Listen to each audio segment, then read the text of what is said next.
नमस्कार दोस्तों, स्वागत है आप सभी का आप सबके अपने यूट्यूब चैनल फैक्ट नॉलेज में। दोस्तों, हाजिर हूँ आपके सामने सीटेट 2019 जुलाई का जो पेपर हुआ था उसका जो है ईवीएस सेक्शन के वीडियो लेके।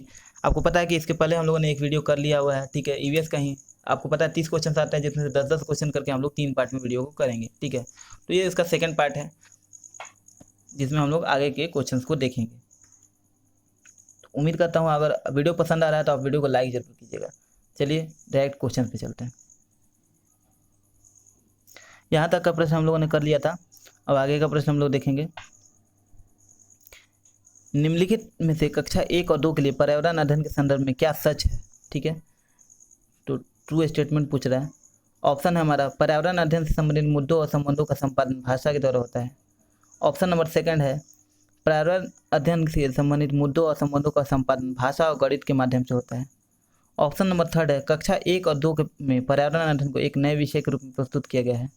ऑप्शन नंबर 4 है, कक्षा 1 और 2 में एक विषय के रूप में पर्यावरण अध्ययन समझने के लिए आसान नहीं है।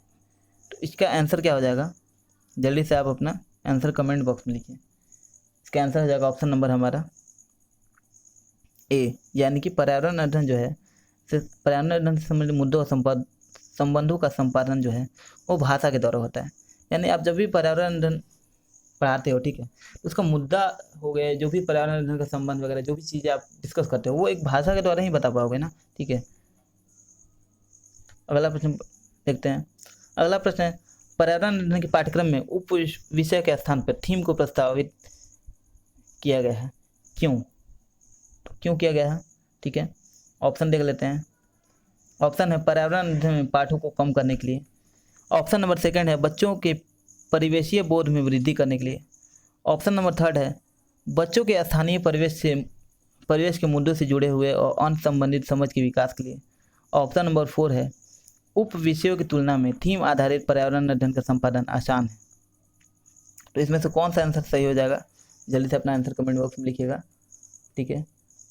आपका आंसर हो जाएगा ऑप्शन नंबर हमारा बी, यानी कि जो है बच्चों के परिवेशीय बोध में वृद्धि करने के लिए जो है ये जो है आपको किया गया है। देखिए इसका अब हम लोग समझते हैं इस प्रश्न को, ठीक है, क्योंकि ऐसे टाइप के प्रश्न बन जाते हैं, ठीक है, जनरली सीटेट में। तो बच्चों के पर्यावरण अध्ययन में उप विषय, यानी कि आपको पता होगा कि जब सब थीम दिया गया है, थीम और सब थीम दिया गया है आपको। जब मैं ईवीएस का जब कराऊंगा, ठीक है, ईवीएस का पेडागोजी जब कराऊंगा एनसीईआरटी पेस्ट वाला, तो आपको उसमें पूरा डिटेल से मैं डिस्कस करूंगा आपके साथ। उसमें थीम और सब थीम के बारे में बताया गया। थीम जो है वो जो है थीम बनाया गया है उप विषय यानी सब थीम के स्थान पे जो थीम को दिया गया, ठीक है। तो थीम क्यों दिया गया है, क्योंकि देखिए बच्चों का जो स्थानीय आप देखेंगे थीम आपको जो भी दिया गया है, फूड है, फिर ट्रैवल है, ठीक है, फैमिली है, फिर ये सारी चीज़ें आपको क्यों गई हैं। फिर सबसे लास्ट में things we make and do दिया गया है, क्यों? क्योंकि आपको देखिए धीरे धीरे आपको आगे बढ़ाया गया। पहले फैमिली दिया गया, फिर फूड दिया गया, फिर आपको जो है वाटर दिया गया है। इसी तरह से आप धीरे धीरे परिवेश में अपना परिवेशीय बोध जो है आपका जो आसपास के परिवेश है उसका जो है बोध धीरे धीरे हो, इसलिए जो है धीरे धीरे आपके आसपास की चीज़ों को ही उसमें सम्मिलित किया गया थीम में, ठीक है। पहले फूड दे दिए, पहले फैमिली दे दिया गया, यानी कि सबसे पहले बच्चा जन्म लेता है तो क्या फैमिली में के बारे में जानेगा, ठीक है। फिर उसके बाद से वो फूड करेगा, फूड, फिर फैमिली एंड फ्रेंड, पहले फूड देखेगा, फिर फूड के बाद से वो फैमिली एंड फ्रेंड, फिर उसके बाद से वाटर के बारे में जानेगा, ठीक है, वाटर कंजर्वेशन वगैरह समझेगा। फिर आगे जा करके वो things we may can do, यानी कि क्या बना सकते हैं, क्या नहीं बना सकते हैं, कौन सा चीज़ मनुष्य द्वारा बनाई गई है, ये सारी चीज़ें समझेगा, ठीक है। तो इसी तरह से थीम दिया गया है, और थीम को इसलिए दिया गया था कि वो बच्चा अपने आसपास की जो चीज़ों को जो है परिवेशीय बोध जो है आसपास की चीज़ों का बोध हो अच्छे से। अगला प्रश्न है, अगला प्रश्न, निम्नलिखित में से कौन सा वर्तमान पर्यावरण अध्ययन के पाठ्यक्रम के 6 मुख्य थीमों में से एक नहीं है, ठीक है। तो ऑप्शन है, इस ऐसे टाइप का ही क्वेश्चन जो है दिसंबर 2019 में भी क्वेश्चन ऐसा ही पूछा हुआ है, सेम टू सेम, ठीक है। ऑप्शन है, भोजन, आवास, हम चीज़ें कैसे बनाते हैं, और काम और खेल, ठीक है। तो इसका आंसर हो जाएगा ऑप्शन नंबर हमारा डी, यानी कि काम और खेल, यानी वर्क और जो है वर्क एंड प्ले जो है ये थीम नहीं है, सब थीम है। और है बाकी जैसे फूड हो गया, ठीक है, बाकी चीज़ें जैसे कि जो है फूड हो गया, शेल्टर हो गया, ठीक है, things we make and do, ये सारे थीम्स हैं, ठीक है। अगले प्रश्न में बढ़ते हैं। अगला प्रश्न, निम्नलिखित में से कौन सा एक पर्यावरण अध्ययन के संबंध में सच नहीं है? तो कौन सा ईवीएस के अध्ययन के बारे में सही नहीं है? ऑप्शन है हमारा, पर्यावरण अध्ययन की प्रकृति एकीकृत है। ऑप्शन सेकंड है, पर्यावरण अध्ययन बाल केंद्रित अध्ययन है। थर्ड है, पर्यावरण अध्ययन बच्चों को अपने परिवेश में खोजने का अवसर देता है।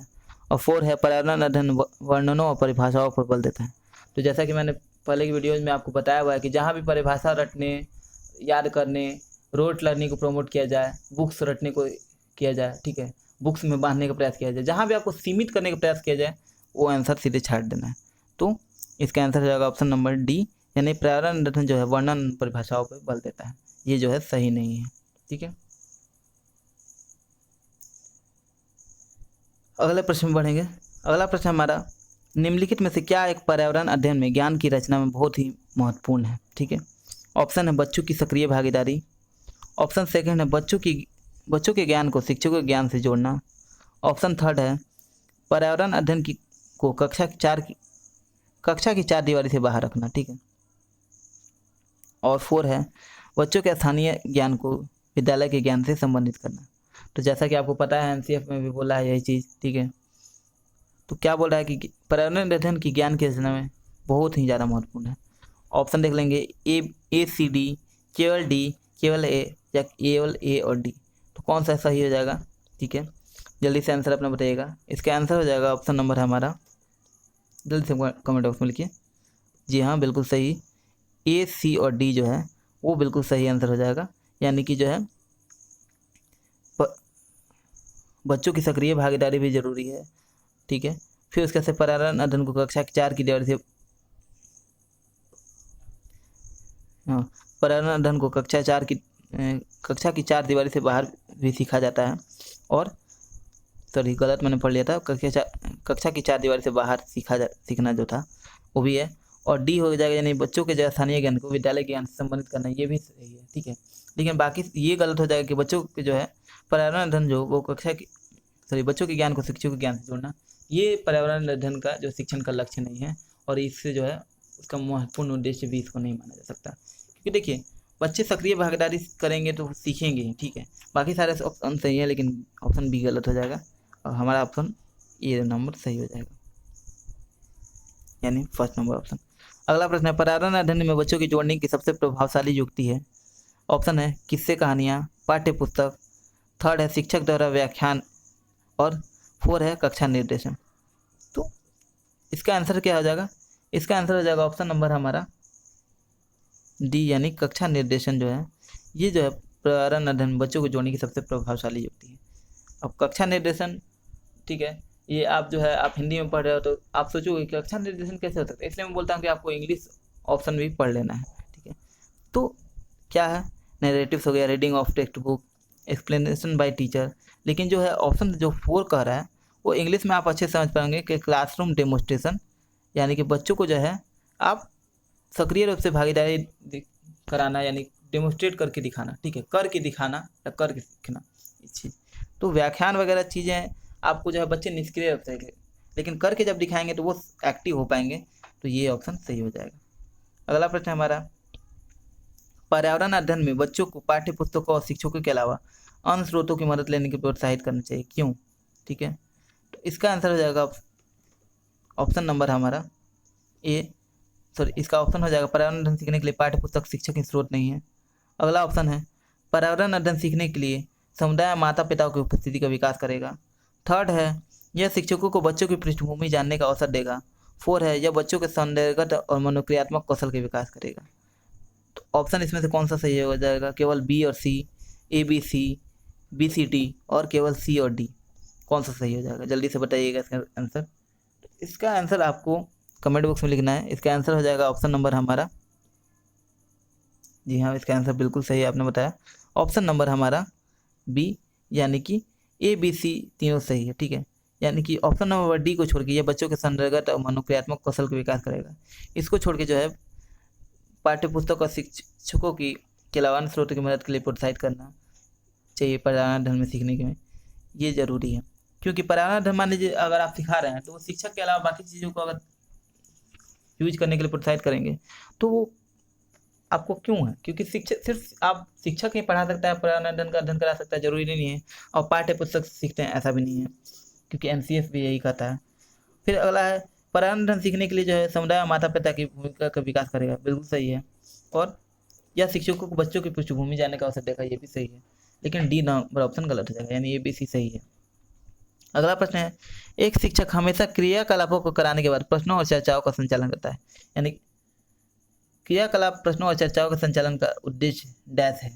अब मान लीजिए आप कोई चैप्टर पढ़ाते हो, चैप्टर के बाद से आप क्वेश्चनिंग करते हो, उससे क्वेश्चन पूछते हो, तो क्या कारण है चर्चा करना, क्वेश्चनिंग करना, इसका उद्देश्य क्या होता है? ठीक है, आपके लिए तो ये जानना और ज़रूरी है, और हो सकता है आप लोग जानते ही हो, क्योंकि आप लोग सब कोई टीचर्स हो, पढ़ाते हो, तो आपको तो पता होना ही चाहिए और पता होगा भी। ठीक है, तो इसका आंसर हो जाएगा ऑप्शन, सॉरी इसका पहले हम लोग ऑप्शन देख लेते हैं। इसका ऑप्शन है बच्चों की प्रक्रिया कौशलों का आकलन। सेकंड है बच्चों को खोजने का अवसर देना। थर्ड है बच्चों को अपनी अभिव्यक्ति का अवसर देना। और फोर्थ है बच्चों में उनके सीखने की गति के आधार पर विभेद करना। इस सारे प्रीवियस ईयर जो है इसकी पीडीएफ जो है पेपर की आपको हमारे वेबसाइट पे मिल जाएगी, जिसका लिंक डिस्क्रिप्शन में दिया होगा। और आप वेबसाइट पे जाके आपको एक सेक्शन मिलेगा previous year CTET previous year paper, वहाँ से आप सारे पेपर डाउनलोड कर सकते हैं। वहीं पे आपको जो है अलग सेक्शन मिल जाएगा जहाँ पे उसके आंसर भी मिल जाएंगे, यानी कि आंसर वाले वीडियो मिलेंगे। और आपने मान लीजिए कि किसी पेपर का वीडियो नहीं देखा है तो आप वहाँ से वीडियोज भी देख सकोगे। ठीक है, तो इसका आंसर फटाक से आपने कमेंट बॉक्स में उम्मीद करता हूँ बता दिया होगा। इसका आंसर है ऑप्शन नंबर हमारा डी, यानी बच्चों को जो है सीखने की गति के सॉरी ऑप्शन नंबर डी यानी कि ए बी सी जो है ये हमारा सही आंसर हो जाएगा। क्या सही हो जाएगा, क्यों सही हो जाएगा, ये डिस्कस कर लेते हैं। तो मान लीजिए शिक्षक जो है क्रियाकलाप करता है, यानी आप कोई चैप्टर पढ़ा रहे हैं, कोई कार्य करा रहे हैं, ठीक है, उसके बाद सब प्रश्न पूछते हैं, चर्चा करते हैं। उसका उद्देश्य क्या है? तो बच्चों के प्रक्रिया कौशल का आकलन करना, यानी उन्होंने जो किया उस कितना सीखा इसके बारे में, खोजने का अवसर देना। ठीक है, जब वो पूछेंगे डिस्कस करेंगे तो ऑब्वियस है कि खोज पाएंगे। और अपने अभिव्यक्ति का अवसर देना, यानी कि जो है आप जो है अपने आप को वो बच्चे अभिव्यक्त कर पाएंगे, क्वेश्चन पूछेंगे, ऑब्वियस है कि बच्चे जो अपना बताएंगे अपने आप से जो है अच्छे से, वो कितने प्रकार से आपको बता पाते हैं, डिस्कस कर पाते हैं, ये चीज़ें आप देख पाओगे। लेकिन कभी भी विभेद करना, वर्गीकृत करना, ये चीज़ें ऑप्शन में हो तो उसको सबसे पहले छाट देना है। ठीक है, ऑप्शन नंबर 4 सही हो जाएगा। अगला प्रश्न है, एक शिक्षक खाना किस प्रकार से खराब होता है पर एक प्रयोग करता है। शिक्षक बच्चों के समूह बनाकर उनको प्रयोग संबंधित सामग्री देता है। शिक्षक किस बच्चों के समूह क्यों बनाता है? ऑप्शन देख लेते हैं। यह सहपाठी अधिगम का समर्थन करता है। ऑप्शन नंबर सेकंड है यह बच्चों की सामाजिक अंतःक्रिया में सुधार करता है। ऑप्शन नंबर थर्ड है यह समूह अधिगम बिना बोझ के पर्यावरण अध्ययन के अधिगम का प्रभावशाली तरीका है।